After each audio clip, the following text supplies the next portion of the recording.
Hello, வணக்கம். என் பேர் doctor Vijayakumar Sohanlal, மூட்டு மாற்று அறுவை சிகிச்சை நிபுணர். என்னோடய கிளினிக்கில் பேஷண்ட்ஸ் வராங்க, பயத்தோடு வராங்க, வலியோடு வராங்க. பயம் எதுக்கு? டாக்டரை பார்த்தா மூட்டு வலின்னு சொன்னால் ஆப்ரேஷன் சொல்லிட்டு போகிறாங்க. அதுக்குன்ட்டே போகாமல் இருக்காங்க. நிறைய வருஷமாக கஷ்டப்பட்டுட்டு இருக்காங்க.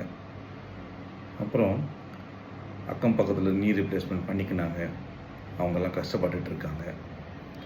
எனக்கு டயபெட்டிஸ் இருக்குது, ஹைப்பர் டென்ஷன் இருக்குது, ஹார்ட் ப்ராப்ளம் இருக்குது, நான் நீ ரீப்ளேஸ்மெண்ட் பண்ணிக்கலாமா, பண்ணிக்கினா எனக்கு சக்ஸஸ்ஃபுல் ஆகுமான்னு சொல்லிட்டு எல்லாருக்கும் நான் என்ன சொல்ல விரும்புகிறேன்னா, நீ ரீப்ளேஸ்மெண்ட் ஒரு சக்ஸஸ்ஃபுல் சர்ஜரி.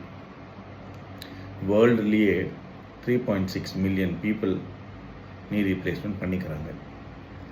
இந்தியாவில் ஒரு வருஷத்துக்கு 1,50,000 பீப்புள் நீ ரீப்ளேஸ்மெண்ட் பண்ணிக்கிறாங்க.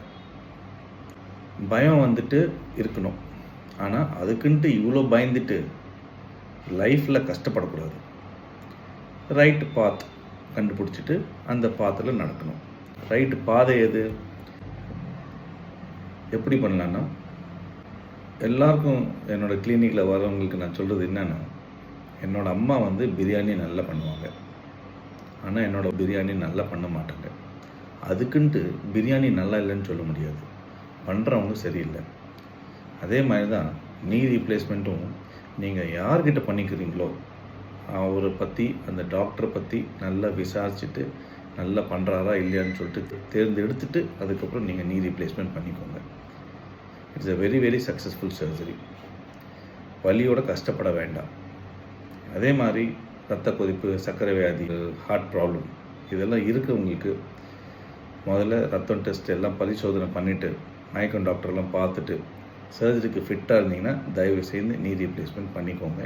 ஏன்னா இது பண்ணிக்கினீங்கன்னா உங்கள் டயபெட்டிஸும் சரி, ரத்த கொதிப்பும் சரி, ஹார்ட் ப்ராப்ளம் இம்ப்ரூவ்மெண்ட் ஆகிறதுக்கு நிறைய வாய்ப்புகள் இருக்குது. So say no to knee pain and go for knee replacement. Simple. Thank you.